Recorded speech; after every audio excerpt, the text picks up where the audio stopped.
ગુજરાતમાં વધતી જતી બેરોજગારીએ ભાજપ સરકારને રોજગારના દાવાની પોલ ખોલી છે. અંકલેશ્વરની ઘટના અંગે ગુજરાત પ્રદેશ કોંગ્રેસ સમિતિના પ્રમુખ શક્તિસિંહ ગોહિલે પ્રતિક્રિયા આપી હતી. ગઈકાલે ભરૂચના અંકલેશ્વરમાં એક પ્રાઇવેટ કંપનીની થોડી નજીવી નોકરી, એ બી પ્રાઇવેટ કંપનીમાં, અને એને મેળવવા માટે ગુજરાતી યુવાનોના એટલા બધા ધસારા વચ્ચે ત્યાં ઉપસ્થિતિ થઈ, રેલિંગ તૂટી પડી, અવ્યવસ્થા થઈ. ભારતીય જનતા પાર્ટીના નેતૃત્વને વિનંતી કરું છું, મારા ગુજરાતનો યુવાન મહેનતુ, બુદ્ધિમાન છે. ગુજરાતમાં એને નોકરી ના મળે, કઈ પ્રકારનો આપણો વહીવટ છે? એક તરફ યુવાનો જો આટલો સંઘર્ષ પ્રાઇવેટ કંપની માટે જઈને કરવા માંગતા હોય, અને બીજી તરફ સરકારી કચેરીઓમાં લાખો નોકરીઓ ખાલી પડી છે. શા માટે આપણે એને ભરતા નથી? આઉટસોર્સિંગ કરાવવાનું, એટલે એમાં મલાઈ ખાવા મળે, એટલે કાયમી નોકરી નહીં, કોન્ટ્રાક્ટ પદ્ધતિ, આઉટસોર્સિંગ, ફિક્સ પગાર, કરાર આધારિત. શા માટે આ બધું?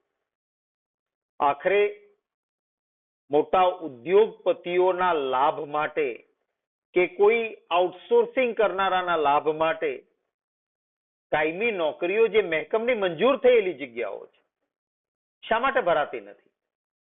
બીજી તરફ મોટા દાવાઓ થાય છે. હમણાં જ એક બેન્કિંગ સેક્ટર તરફથી દેશમાં બેરોજગારીનો આંકડો આવ્યો, તો આખું ભારતીય જનતા પાર્ટીનું નેતૃત્વ તૂટી પડ્યું કે ના, આંકડા ખોટા છે, ના, આંકડા ખોટા છે. હવે આટલા બધા યુવાનો જો એક પ્રાઇવેટ નોકરી માટે અંકલેશ્વરમાં પહોંચતા હોય, અને છતાં સરકાર એમ કહેતી હોય કે ના ના, સબ સલામત છે અને પૂરી નોકરીઓ મળી જાય છે. અરે, વાઇબ્રન્ટમાં કરોડો રૂપિયાનું આંધણ થયું.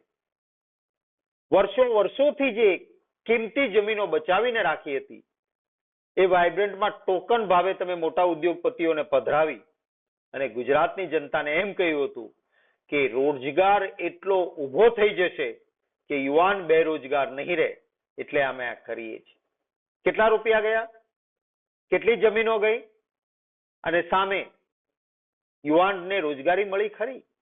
વાઇબ્રન્ટમાં મોટા આંકડા દેખાડનારાએ ખરેખર શું કર્યું છે એ જોયું ખરું સરકારે? સરકારે જે આંકડાઓ જાહેર કર્યા હતા, બધા વાઇબ્રન્ટના ભેગા કરીએ તો ગુજરાતનો એક પણ યુવાન તો રોજગારી વગરનો ન જ રહે, પણ આજુબાજુના પાડોશી રાજ્યોના બેરોજગાર યુવાનો પણ જો આવી જાય અને એને નોકરી દઈ દઈએ તો પણ નોકરીઓ વધે, એવા આંકડાઓ પબ્લિસિટી માટે તમે કર્યા હતા. મહેરબાની કરીને ભારતીય જનતા પાર્ટીની બંને સરકારોને, કેન્દ્ર અને રાજ્યને વિનંતી કરું છું કે તાત્કાલિક ખાલી જગ્યાઓને ભરી દો.